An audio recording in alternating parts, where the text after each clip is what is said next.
Alright, so today we've got this month's community video. If you're new here, a community video is where I ask you guys to ask questions or make statements regarding For Honor, and I go over them here in a video. I didn't make one last month, so we'll do this video and follow it up with a different sort of community video a little later. I haven't really been uploading too much stuff to YouTube recently. I've been streaming a lot on Twitch, a link in the pinned comment, as there hasn't been too much going on in For Honor. There was the Griffin nerf recently, some community stuff, but at this point we're all pretty much just waiting around for the new season, which should start in about a month. There will be a lot to mess around with then, as we'll get those testing grounds changes, whatever else they have planned, and of course the main attraction, the new hero, which we're still in the dark about, but that should change shortly. Anyways, if you do watch these videos somewhat regularly, I'd really appreciate it if you sub to the channel, as it really helps me out. Now let's not waste any more time and get right into it. Okay, so starting things off, we've got Agent Orange 1217, and he says, unpopular opinion apparently, feats don't need to be nerfed. All feats should be returned to their high-powered state, especially for more tactical modes like Breach. The effective use of offensive feats adds a layer of depth to the game. Catapult used to be fast and effective, now folks are demanding Spear Storm and Fire Flash be neutered because they think it's unfair. What's unfair is having useless feats that do nothing because high-level players dislike anything that levels the playing field and increases the chance that they will lose a match. I actually want to do another unpopular opinions video because of this, so if you guys do have actual unpopular opinions, like genuine opinions that you feel actually go against the grain, join my Discord and post it in the unpopular opinions tab, then we'll make our second video on that topic. Anyway, I do disagree with you, Agent Orange. I'm personally not a fan of extremely high-powered feats. I think they dictate fights too easily, to the point where there isn't too much thought that goes into using them. You know, you press a button, feat comes out, alters the fight entirely. Cooldowns aren't too long on these feats. In-games and Dominion are often decided based on who has what feats. I've had so many games feel anticlimactic due to strong feats. You know, both teams are breaking. The final fight is what will decide the victor. Both teams, you know, group up on their respective points, heal up, cool down, get ready for the final fight of the match. Then when the two teams meet up to fight, it's feats galore. It's like a feat showcase. Umbral Shelter, 2 Fire Flash, a Spear Storm, Healing Banner, Fear Itself, Smoke Bomb, Unblockable, Spear Storm, Corruption Blast, you name it. You hardly fight in some cases, as depending on where you are or who's being played, the game could already be over. Now that's not saying that I think feats should be gutted entirely. They have a place in the game, they really do. Some just need to be toned down so that they don't decide to fight so quickly. They should aid you in combat, you know, give you some sort of advantage. That goes for weaker feats too. They should aid you in combat and work as intended. If you want one-shot catapult or anything, it's got to have some sort of real drawback, or maybe a limit of use if they must be so strong, you know, with Renown game being the way it is and all. This time around there were a few questions about what I'd like to see in a new hero, and I haven't really changed when it comes to this. I'm not really picky.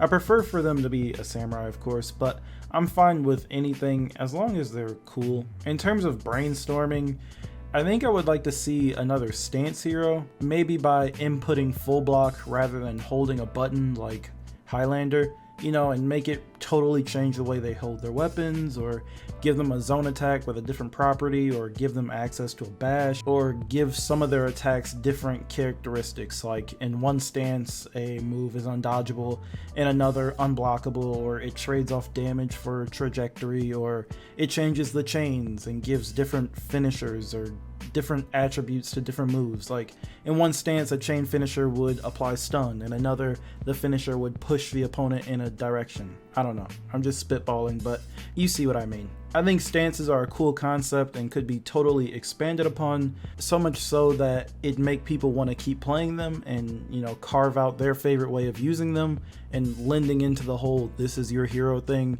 Give them a bunch of unique armor and closed helms with a lot of player expression, and boom. Anything new, honestly. The last new mechanic, if you want to call it that, was Bulwark, and that was 2 years ago. Next up, Bear. Says one of my problems with For Honor is how it has short periods of super cool content and then long periods of dryness. Of course, I'm not expecting a CCU update every month or so, and we do get a lot of cosmetic updates and executions, but it would be super cool if we had balance changes or even number changes more often. Honestly, I feel like this is becoming an issue with a lot of games nowadays. Live service games live and die on content release schedules after a few years, unless drastic changes are implemented. I don't blame people for feeling like this. There is still plenty of new content making its way into the game. Just this week, there was another new material color added and 2 new emotes. There have been new outfits, signatures, effects, emotes, yada yada, make its way into the game. But it's no secret that everyone's favorite new content, finishers, have been universal for a very long time now, and the biggest content drops, new heroes, have been releasing every 6 months or half year rather than every 3 months. So for something fresh when it comes to gameplay, we either wait for a testing grounds, a patch, or some event mode to spice things up for the time that they're in the game. And that's fine for some people, for people that just enjoy playing the game as it is, but for others, the dry spells in between the content drops can make it pretty easy to put the game down for a while and play something else while you wait for whatever is next in For Honor, Next up, Theron Guard says, how do you feel about being able to use multiple materials? For example, a golden helmet and a black iron chest plate, would that be something you want? We've all been saying this for so long now, as it seems like a no-brainer win-win for all of us. If it's possible, this would make players happy, as we could finally have black and gold sets, or black and silver, or blue and orange, or red and blue, or you get it. It'd give us more player expression and allow us to get more creative and make our heroes look even better. It would also get us spending more steel on material colors, which is only beneficial to UB in the long run. It's what they want us to do. It's one of those quality of life changes that literally no one would complain about and would make so many people happy. Lastly, there are a few questions about a few different titles. This month, there have been 2 games that we've been able to get our hands on that For Honor players have been eyeing. One that compares itself to For Honor in some way, and another that has been talked about for like a year straight as a potential competitor in some way. Honestly, if a game has lock-on PvP and features any sort of sword, hammer, flail, you name it, someone will compare it to For Honor, and the snowball starts rolling from there. I've played both of these games and can talk about one of them, and the one I can talk about is Hood, Outlaws and Legends. I've put a lot of time into that game, got to level 75, maxed out the bases, and I've seen pretty much everything the game has to offer, at least as of right now. Who knows how it will evolve as time goes along.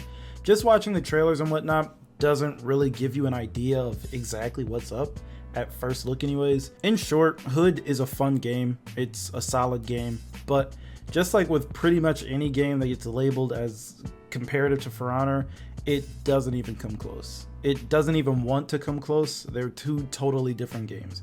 Hood is a heist game and the combat isn't too deep. There is melee combat and there are 2 melee characters with light and heavy attacks and a lock-on system, blocking and parries, but as I said, it's pretty shallow. It's pretty clunky, and I'd compare it more to an MMO's melee combat. Focusing on the PvP is a bit reductive, but that's what you're here for if you want to compare it to For Honor. That being said, I spent $30 on it, got 20 hours of fun out of it, and I'm a fan of the stealth genre for the most part, even though I'm not sure if I'd even call it a stealth game per se. I'm sure down the line in like a year, the game will be pretty good. Now, I am someone that has been waiting for a long time for another game to come up and challenge For Honor as a melee focused game with something similar to the Art of Battle, because it's such a fun concept. It's easy to use, easy to understand at first glance. It feels really good for the most part, and it's something that looks like it can work in just about any sort of theme. If you've been playing for a long time, you hardly ever really look at the game in action, but just hop into a duel and look at how good the game looks, how the heroes attack and react to each other. Theme doesn't really matter. Medieval, using traditional weaponry, sci-fi or fantasy, even hand-to-hand could work. A competitor doesn't even have to be one-to-one to the Art of Battle system, but it can be inspired by it. I'm still waiting for that day and will continue to check out all of these games that are compared to For Honor out of obligation. Anyways, that's all I've got for this video. I really want to do an unpopular opinions video next with the votes and whatnot, so feel free to join my Discord if you'd like to submit your own, or if you just want to vote on the ones I'll put in the video. As I said at the start of this video, we're all just sort of sitting around waiting for the next season to drop, which will have a lot for us to chew on. As always, if you like the video, feel free to leave a like and sub if you're new, and I will talk to you guys in the next video.